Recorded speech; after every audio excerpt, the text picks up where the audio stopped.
Hello dear students, today we have moved in a new lecture and in this lecture we will cover some new topic with new ideas and new concepts. Hi everyone, my name is Iraz and I hope you are very good, you are enjoying your day. मुझे यकीन है कि आप अच्छे होंगे और जहां भी होंगे सही सलामत होंगे और हमेशा की तरह मुस्कुरा रहे हो और मुझे देख भी रहे हो और सुन भी रहे हो। देखो इन द प्रीवियस क्लासेस हमने बहुत सारी चीज़ों के बारे में डिस्कस किया था, ठीक है ना? हाँ, जैसे कि विनोविंग क्या हो गया, हार्वेस्टिंग क्या हुआ, हार्वेस्टर क्या हुआ और भी बहुत सारी चीज़ों के बारे में डिस्कस किया।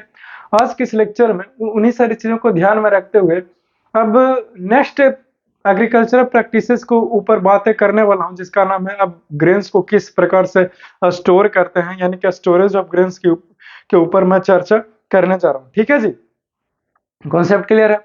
तो आओ चलो देखते हैं कि व्हाट इज गोइंग हियर, कि यहाँ पे आखिरकार चल क्या रहा है। फॉग नहीं चल रहा बट टॉपिक जरूर चलेंगे। टॉपिक का नाम है स्टोरेज ऑफ ग्रेन्स। स्टोर होगा यानी किसी भी चीज को जमा करने की मैं बातें कर रहा हूँ, बट प्रश्न ये उठता है कि आखिरकार जमा तो होगा बट किस चीज के बारे में जमा करने के लिए बोल रहा है? तो ग्रेन्स को यानी कि अनाज को जमा करने की बातें हो रही है नहीं। एंड आई होप कि यू नो ग्रेन्स क्या होते हैं, अनाज है, क्रॉप्स है, जो क्रॉप से ही मिलता है हमें। ठीक है जी, लिखा हूं कि when we collect the grains in a large container in order to keep keep it, इसको काट दीजिए, keep it for long time, then this is called storage of grains. ठीक है, कोई आपसे पूछता है कि चलो ठीक है, मैं मान लिया कि आप स्टोरेज ऑफ ग्रेन्स के बारे में बातें कर रहे हैं, बट आप हमसे ये बताइए कि स्टोरेज ऑफ ग्रेन्स जो है वो होता क्या है, इसका डेफिनेशन से क्या होते हैं, तो क्या बोलेंगे?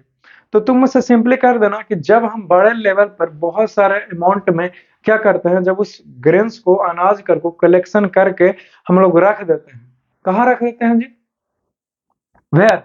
तो मे भी कोई कंटेनर में, जैसे वो मेटल का हो सकता है, चाहे वो और भी बहुत सारे डिफरेंट डिफरेंट कंटेनर अवेलेबल है हमारे लोकल मार्केट में, तो उसे ही हम लोग स्टोरेज ऑफ ग्रेन्स कहते हैं। ठीक है जी, अब चूंकि आपने बीज को ही बो दिया, फसल भी हो गया, उसे काट भी दिया, हार्वेस्ट भी कर दिया, तो अब क्या लगता है, काट पीट के उससे आपने थ्रेसिंग भी कर लिया अनाज भी, तो अनाज को ऐसे चौराहा पर जाकर के छोड़ दो या फिर कहीं फेंक दीजिएगा? नहीं, ऑब्वियसली नॉट। तो क्या करना होगा? तो करना तो बहुत सिंपल है भैया, और वो ये है कि तुम उसे जाओ और जा करके एक कंटेनर में, एक घर में, एक होम में जाकर के उसे रखिए, गोडाउन में जाकर के रखिए, नहीं तो this is the storage of grains. समझ गया ना? नेक्स्ट बताने का प्रयास किया कि the farmers store the dried food grains eight homes in metal drums and jute bags called Ghani bags. ठीक है, जूट का बैग आपने देखा होगा, जूट जिसे कहते हैं जूट वाला बोरा, हाँ हिंदी में उसे बोलते हो ना, जूट वाला बोरा। तो जूट का जो बोरा है, हाँ, जैसे देखो ना यहाँ पे फिगर मैंने दिखा दिया, ये जूट का बोरा है, फिगर भी शो करा कि food grains stored in Ghani bags in granary, यानी कि गोडाउन वगैरह इस सब में, अनाज के गोडाउन है उसमें ये रखा हुआ है। कि जो आप पैकेट देख रहे हो ये सब का सब क्या है, जूट का बोरा है, और इसी में जो है वो अनाज को, ग्रेन्स को जमा कर लिया गया है, यानी कि रख दिया गया है। समझ रहे हो चीजों को? क्योंकि बहुत आसान है कि नहीं? लेकिन मेटल ड्रम्स में भी रखा जा सकता है। ठीक है, मेटल जैसे जिसे आप ट्रंक करते हैं, ट्रंक बोलते हो, बक्सा वगैरह सब कहते हो ना, पेटी वगैरह सब, तो ठीक उसी से बना हुआ है ये मेटल ड्रम, जिसका पिक्चर कुछ इस प्रकार से ये दिखता है पिक्चर में। ठीक है, तो यहाँ से भी आप लुत्फ उठा सकते हो पिक्चर देख के। Grains silos for storage food grains, जो ये क्या है भैया, तो ये एक मेटल से ही बना हुआ है ये चीज है। समझ गया? चलिए, क्लियर होता है कॉन्सेप्ट, अच्छी बात है। नेक्स्ट बताने का प्रयास कर रहा हूँ कि some dried neem leaves can be used with grain because it protects the stored food grains from pest such as insects and micro organisms. देखिए, अनाज को रखने का क्या तरीका है वही मैं आपको से सिखा रहा हूँ। तो सबसे पहले यहाँ पे गौर कीजिए, लिखा हूँ dried food grains, dried food grains, यानी कि भैया if you wants you can write it, आप चाहो तो आप पहले इसे लिख सकते हो। ठीक है जी, तो मैं आपसे बताना क्या चाह रहा हूँ, मैं आपसे ये सिखाना चाह रहा हूँ कि यहाँ पे गौर किए तो यहाँ पे लिखा हुआ ड्राइड फूड ग्रेन्स। इसका अर्थ ये हुआ डी है कि जब तुम कोई भी ग्रेन्स का है ना रहो, चाहे वो चावल रहे चाहे गेहूं रहे, उसको रखने से पहले मेक श्योर कि वो ड्राइड हो, उसमें मॉइस्चर वगैरह नहीं हो, वो सूखा हुआ हो। है कि नहीं? ऐसा इसलिए क्योंकि अगर आप गीला गीला अनाज को पैक करके रख दीजिएगा तो उसमें ग्रीन कलर का लेयरिंग चल जाएगा, फंगस वगैरह ये सब चढ़ जाएगा, कीट फतिंगा वगैरह उसमें लग जाएंगे, वो अनाज जो है, वो ग्रेन्स जो है वो खराब ही हो जाएगा इन शॉर्टली। समझ गया? अच्छी बात है। तो इसीलिए मैंने कहा कि उसको ड्राइड रखो। और तो और मैं ये भी बता रहा हूँ कि हो सकता है कि नीम की कुछ पत्तियां रख लो, सूखा हुआ नीम की पत्तियां। नीम की पत्तियां जो पता ही है वो कड़वा है, और वैसे भी आपको तो जानते ही हो, घर में भी सुने हो, उसको में एंटी टॉक्सिक वगैरह ये सब पाया जाते हैं, ठीक है। मेडिसिन का उसमें ये है, गुण है। इसी के चलते वो नीम जो है वो क्या करेगा, आपका जो ग्रेन्स है, जो अनाज है, उसको सुरक्षा प्रदान करेगा और किसी भी तरह का फंगस और इंसेक्ट्स को होने से वो बचाएगा। समझ गया? चलिए, अच्छी बात है। चलो नेक्स्ट बताने का प्रयास किया हूँ कि the large scale storage of grains like wheat rice is done in 2 ways। लेकिन बड़े अमाउंट पर बहुत ज्यादा मात्रा में हमको हमको धान वगैरह ये सब कहिए, चाहे गेहूं वगैरह ये सब कहिए, उसको रखना हो तो कहाँ कहाँ रखेंगे और कैसे रखेंगे। तो पहला तरीका है कि गनी बैग्स, यानी कि जूट वाला बोरा में पैक करके रख दो। देख सकते हो एकदम बहुत बड़ा गोटाना एकदम गोडाउन है, इसी के ऊपर बैग के ऊपर बैग, एक दूसरा बोरा के ऊपर, फिर दूसरे ऊपर, एक दूसरे के ऊपर, इस प्रकार से बोरा में पैक करके रखा हुआ है, जिसको बैग बोलते हैं हम लोग, क्योंकि अच्छा नहीं लगता बोरा खाना ना, समझा करो। नेक्स्ट बता रहा हूँ, ग्रेन सिलोस। ग्रेन सिलोस ये नाम है, जो कि मेटल के कंटेनर है, देख सकते हो ये बहुत बड़ा बड़ा ये होते हैं, ठीक है जी। तो इसको मैं ये रखा जाता है, इसको मैं ये पैक किया जाता है, ठीक है। इसके ऊपर से नहाया जाता है, ग्रेन्स वगैरह निकालना हो तो नीचे से मुहारे से निकल जाए। तो इतना बड़ा बड़ा होता है, इसमें बहुत ही ज्यादा कैपेसिटी है ये, ठीक है। एक शहर के भूख मिटाने से भी बढ़ के इसमें ग्रेन्स वगैरह ये सब आ सकते हैं, ठीक है। बहुत सारे टैंकर्स रहते हैं, ये तो रेफरेंस पर्पस के लिए दिखाने के लिए भैया यहाँ पे क्या किया है, ओनली ओनली दो ही का इस्तेमाल किया गया है, ठीक है जी। ओनली दो ही का इस्तेमाल किया गया, कॉन्सेप्ट क्लियर है, यहाँ पे दो ही का इस्तेमाल किया गया, और बहुत सारे भी हो सकते हैं, ठीक है ना। तो आई होप कि जो भी मैंने आपको बताने का प्रयास कर रहा हूँ इसी स्टोरेज ऑफ ग्रेन्स के बारे में, तुम सीख पा रहे हो और उसे समझ भी रहे हो, ठीक है। If you wants you can write it, आप चाहें तो आप इसे लिख लीजिए, चाहो या ना चाहो, आई थिंक कि आपको इसे लिखना चाहिए। क्यों? क्योंकि हमने इसे मेहनत करके जो डिजाइन किया है ओनली फॉर यू। सो आगे बढ़ सकते हैं, आगे बढ़ जाना। किसी को कोई दिक्कत हो रहा है? नहीं हो रहा है? दिक्कत होगा तो बोलिएगा। चलिए, लेट अस सी नेक्स्ट पॉइंट मैंने यहाँ पे लिखा है कि फूड फ्रॉम एनिमल्स, कि भैया अब भोजन जो है वो हमें मिलने वाला है, बट किससे किससे मिलने वाला है? तो एनिमल से, जानवरों से हमें भोजन जो है वो कैसे मिलेगा और किस तरह से हम लोग भोजन प्राप्त कर सकते हैं एनिमल से। तो इन्हीं सारी चीजों के बारे में ध्यान में रखते हुए मैंने आपसे बताने का प्रयास किया, ठीक है। आजकल लोग जो है वो मीट खाने के शौकीन हो गए हैं, मीट खाते हैं, पार्टी वगैरह में भी मीट वगैरह सब चलता है। बट मैं आपसे पर्सनली कह रहा हूँ कि अगर आपको एक बहुत अच्छा जिंदगी जीना है, लग्जरियस जिंदगी को मैं प्रमोट नहीं कर रहा यहाँ पे, जस्ट लाइक एकदम पूरा शांति चाहते हो जीवन में, संतुष्टि प्राप्त करना चाहते हो, तो मीट मछली सब नहीं खाना चाहिए, क्योंकि उससे हमारा तो दिमाग और खराब होता है। मुझे नहीं पता कि कौन प्रमोट करते हैं और कौन आपको सजेशन देता है, बट यकीन करो मेरा, ये सब नहीं खाना। क्यों? क्योंकि मैं भी नहीं खाता हूँ इसे, इसीलिए तुम भी मत खाया करो, ठीक है जी। ये रीजन नहीं है, ये तो रीजन है जो पीछे है। बट सन्यासी लोग जो होते हैं, जो संत गुरु नानक ग्रंथ साहिब ये सब वगैरह, ये सब में जितना भी आप चीजों को, जो कुछ भी है, उन सारी चीजों में अगर आप इंटरेस्ट रखते हो तो इन सारे चीजों से आपको दूर ही रहना चाहिए, ठीक है ना। तो ठीक है, समझ गए। और बाकी क्या ही ज्ञान की बातें दूं, आप तो खुद समझदार हो। ठीक है जी। तो फूड फ्रॉम एनिमल्स, अब हम लोग क्या करते हैं कि जानवरों से भोजन को प्राप्त करते हैं। कैसे? The food provided by animals are as follows. Animals से मिलने वाला फूड जो है कुछ नहीं में लिखे था क्या भैया, तो मिल्क मिल गया, अंडा मिल गया, मांस मिल गया, ठीक है। वही लिखा हूँ, milk, eggs and meat. Milk माने दूध हुआ, एग्स का हिंदी में अंडा, और मीट मीन्स मांस हुआ, ठीक है। तो ये सारे के सारा जो कहाँ से प्राप्त करेंगे, तो ऑब्वियसली जानवर से ही प्राप्त कर सकते हैं, है कि नहीं? समझ गया। नेक्स्ट लिखा हूं कि the animals which provide milk milk us for milk milk milk for food milk us food. ये नहीं, यहाँ पे कुछ गड़बड़ है, ठीक है ना। यहाँ इस सेंटेंस में कुछ गड़बड़ हो चुका है, कुछ मिसिंग है। The animals which provides us milk, यहाँ पे होगा the animals which provides us पहले लिखा है अस मिल्क, और यहाँ पे हो जाएगा एज फूड। यानी कि भैया मिल्क के रूप में जो फूड प्रोवाइड करेगा, जो मेनली कितने प्रकार के होते हैं, तो दो तरह का वो जानवर से। If you wants then firstly you can write this all the things, now listen to मी।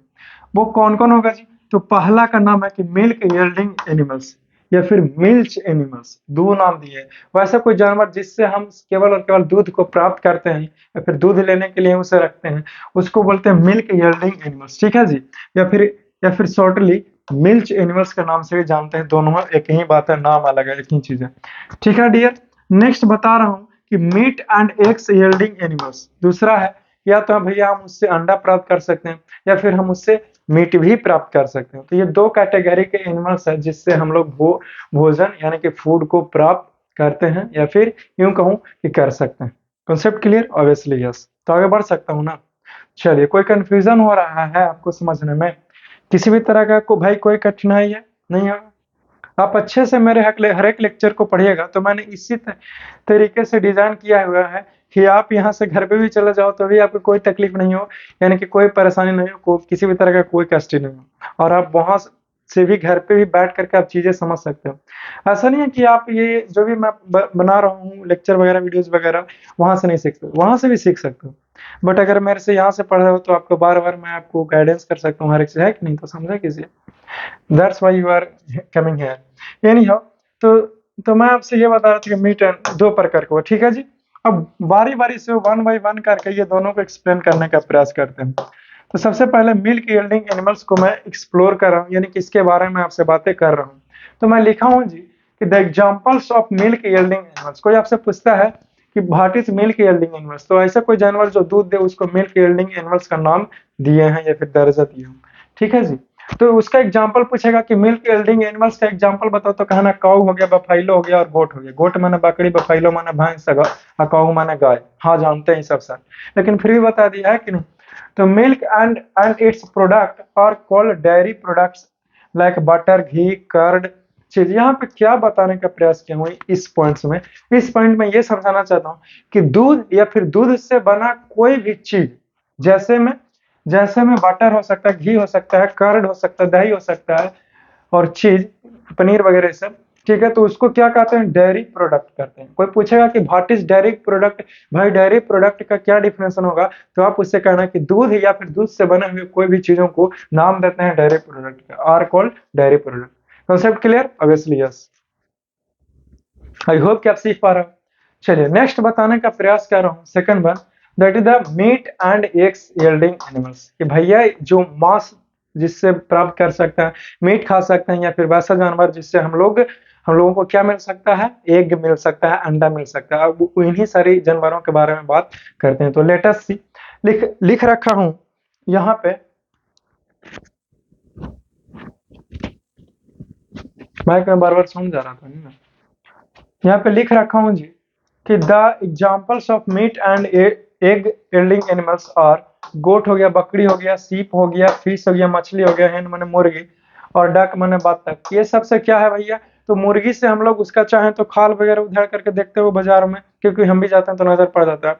तो उसका मीट वगैरह से लोग खाते हैं, और मुर्गी अंडा भी देती है तो उससे अंडा भी मिला, मीट भी मिला।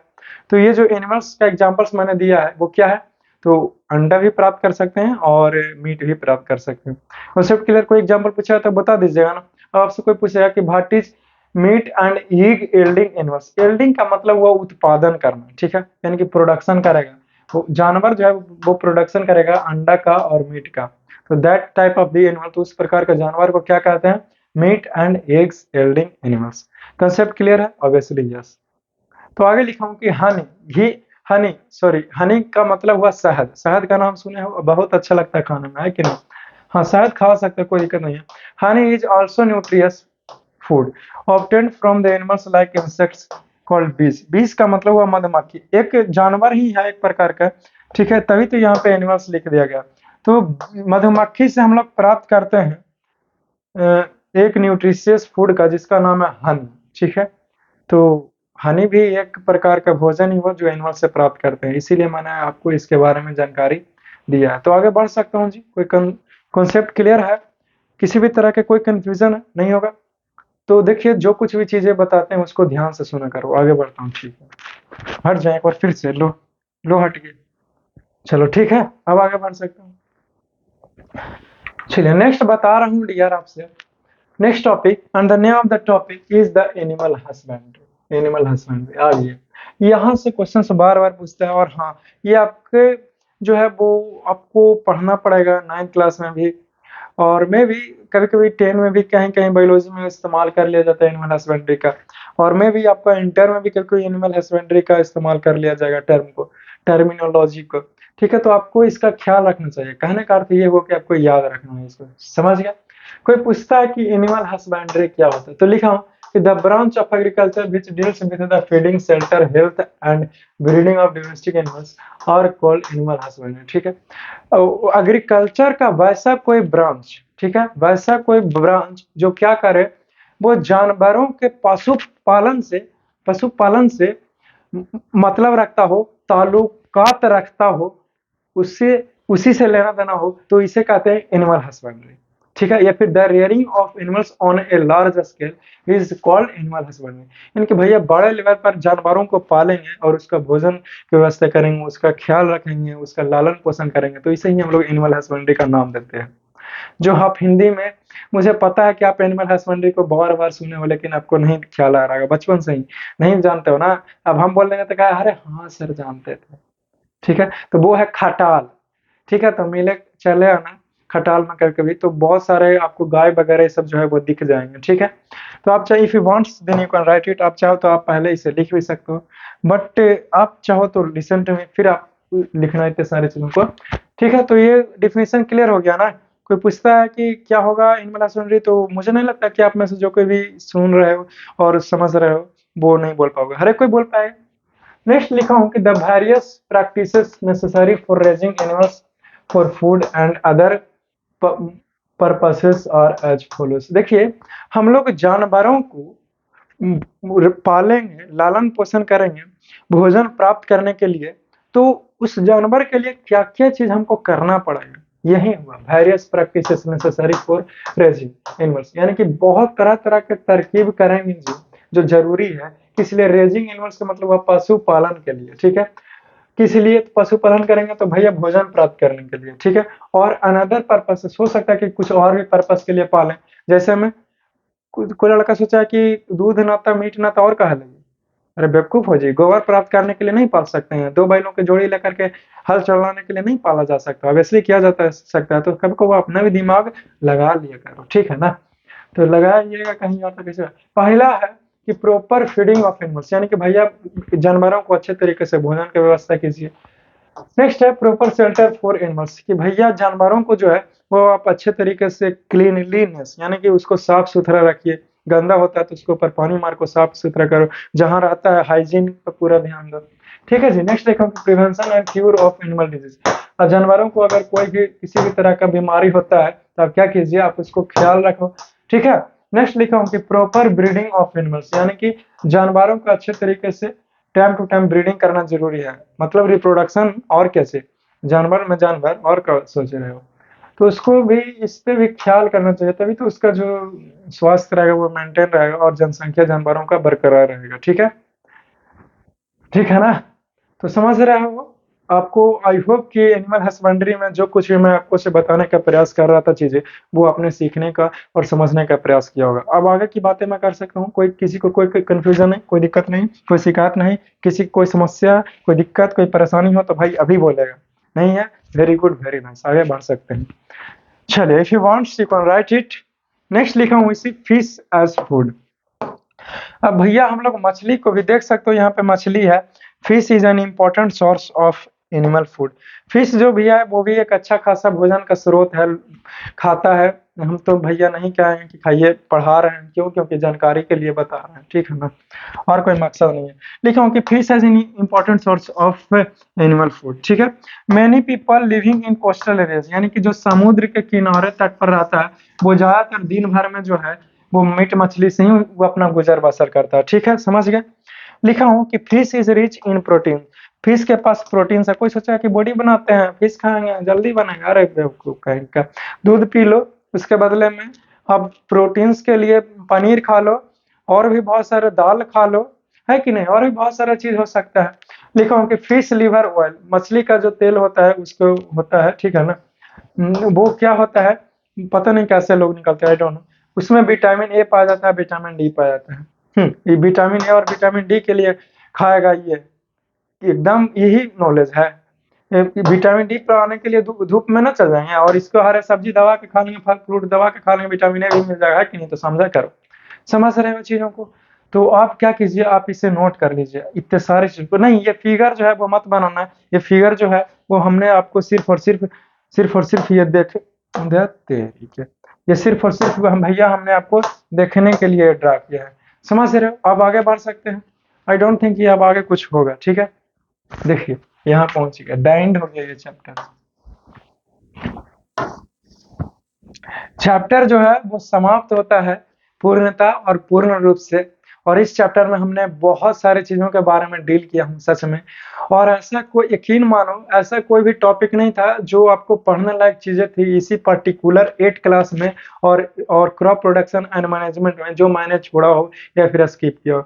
जितना था या फिर जितना मुझे लगा कि आपको बताना चाहिए उस सारे चीजों को डील किया हूँ। ठीक है, और ऐसा नहीं, बिल्कुल भी नहीं है डियर कि आप ऑनलाइन में हो इसीलिए हमने आपको नोट्स नहीं प्रोवाइड किया या फिर किसी भी चीज को एक्सप्लेन करने में कमी छोड़ा हूँ।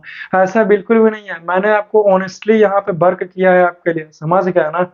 तो ख्याल किया करो। ठीक है, आप यहाँ से नोट्स वगैरह सब जो है वो लिखिए और अच्छे से मन लगा के पढ़ो। और हाँ, जो भी आपके पास किताब वगैरह है उस बुक्स को आप क्या कीजिए, आप स्टडी किया कीजिए। और अगर वो चीज नहीं समझ में आता है तो उसको पेंसिल से अंडरलाइन कर लीजिए।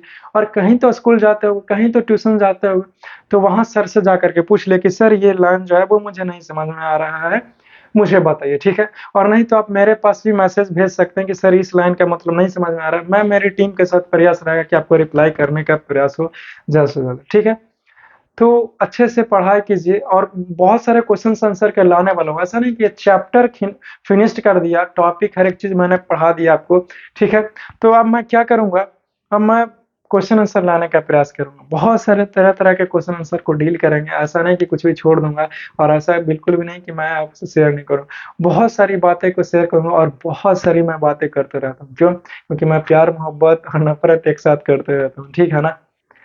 सो आई होप कि मुझे पता है कि आपसे फिर मुलाकात होगी कुछ नेक्स्ट लेक्चर में, कुछ नए अंदाज में। तब तक के लिए मैं ऐसे ही चाहता हूँ कि आप हंसते रहो, मुस्कुराते रहो, जैसे हो वैसे ही रहो। ठीक है, तो फिर मिलूंगा नेक्स्ट लेक्चर में कुछ नए अंदाज में। तब तक के लिए बस ऐसे ही गुजारिश है, stay connected, stay rigid with your goals. आप अच्छे से जहाँ भी हो सही सलामत रहो। See you soon. So love you all and take care.